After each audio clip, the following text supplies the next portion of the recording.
Non, moi en tant que citoyen, je dirais que la guerre n'a pas de bénéfice, que ce soit de notre côté, les citoyens, ou du côté de l'armée. Donc le président, je pense qu'il a, au lieu d'atténuer la situation, il a plutôt aggravé. Mais nous avons besoin d'un père qui se comporte en père de famille, qui mette la paix, afin que nous trouvons un terrain d'attente. Parce que nous ne pouvons pas continuer à faire la guerre, ça n'apporte rien à la fin. Donc le mieux c'est qu'on arrête tout rapidement et que nous puissions chercher des solutions à ces problèmes. Oui, je disais tantôt que la fin d'année n'est pas facile parce que nous avons traversé au cours de l'année des périodes très difficiles à cause des grèves. Donc il fallait vraiment que nous nous battions de gauche à droite pour pouvoir concocter quelque chose afin de subventionner à la maison, donner un minimum pour que nous puissions jouir de cette fête qu'est la naissance de Jésus-Christ. La crise anglophone a eu un impact sur le porte-monnaie de tout un chacun. Et ça a paralysé les activités et puis nous n'avons pas pu garder quelque chose de consistant pour la fin de l'année. Nous nous débrouillons pour qu'elle passe, que l'année soit quand même finie en beauté, quoi. Oui. Je tiens à dire c'est que le mot fortement donné par le chef d'État est un mot qui rassure la population. Vous savez, notre force armée est là pour protéger les citoyens et leurs biens.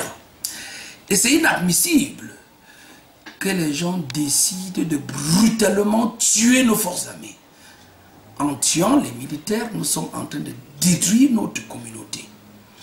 Et c'est impossible qu'un chef d'état-major, chef de la population camerounaise, se permette d'accepter une telle manière de vivre. Donc quand le chef de l'État dit qu'il déclare la guerre contre les sécessionnistes, c'est au nom du peuple camerounais qui le fait.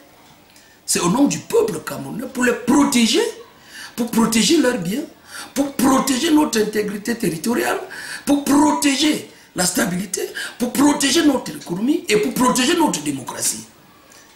C'est inadmissible que quelqu'un ne veut pas aller à l'école, il décide de brûler une école pour ceux qui veulent aller à l'école. En démocratie, si vous ne voulez pas aller à l'école, restez à la maison.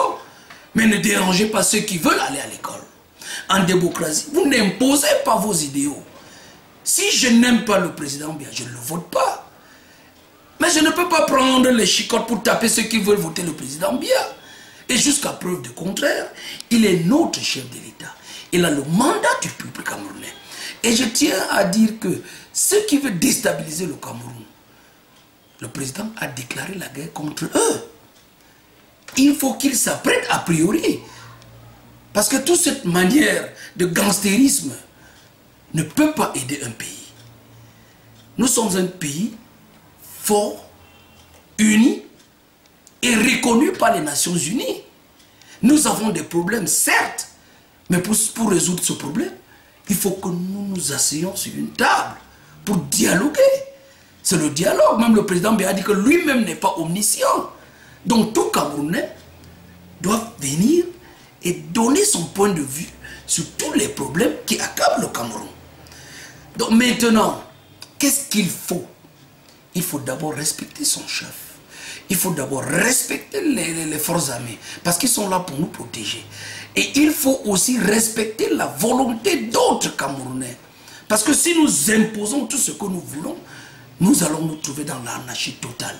Nous allons détruire notre pays qui a été créé il y a de cela plus de presque 60 ans.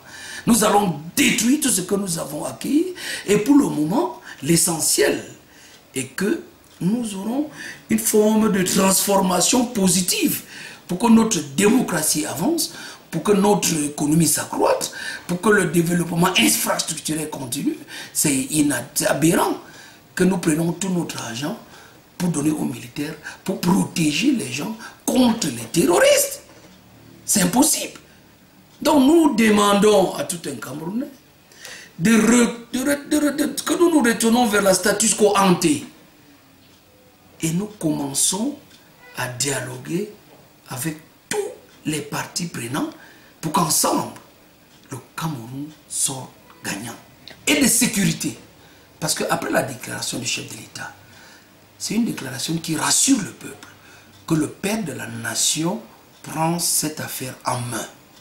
C'est un mot qui rassure les forces armées, que leur chef, d'abord, les soutient, les encourage et partage leur peine. L'atmosphère, généralement, j'étais à Manfé, il y a de cela une semaine environ. Tout est calme à Manfé. Vers Ekok, tout est aussi calme. Mais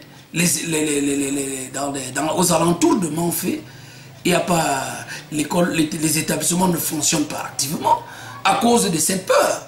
Donc nous demandons à tout un Camerounais de rester calme, rester positif et mettons-nous ensemble pour discuter franchement, pour dialoguer ouvertement de tous ces problèmes qui accablent le Cameroun. Et c'est le Cameroun qui sortira gagnant. Dès qu'il y a un problème quelque part, c'est tout le Cameroun qui n'est pas normal. Ce n'est pas le Sud-Ouest, c'est tout le Cameroun. Parce que vous ne pouvez pas être en paix à Mouloundou quand un frère camerounais à Ekok est tué.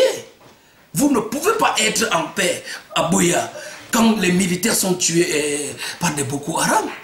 Le Cameroun en général est dans un paix un peu affaibli à cause de tout cela. Donc je ne peux pas dire qu'un Camerounais est en paix. Personne n'est en paix. Nous tous, nous sommes dérangés. Nous tous, nous sommes inquiétés. Nous tous, nous voulons que la paix y revienne. Parce que si à Boya, il y a la paix, et à Ekona, il n'y a pas la paix, est-ce que nous sommes en paix? Nous ne sommes pas en paix. C'est pour ça que nous demandons ce dialogue franc national pour que tout le pays, ceux qui sont attaqués par les Boko Haram, ceux qui sont attaqués par les Séléka et ceux qui sont attaqués par des gens qui viennent du Nigeria, que nous tous nous discutons de quoi il s'agit et comment nous allons faire pour trouver un vrai way forward.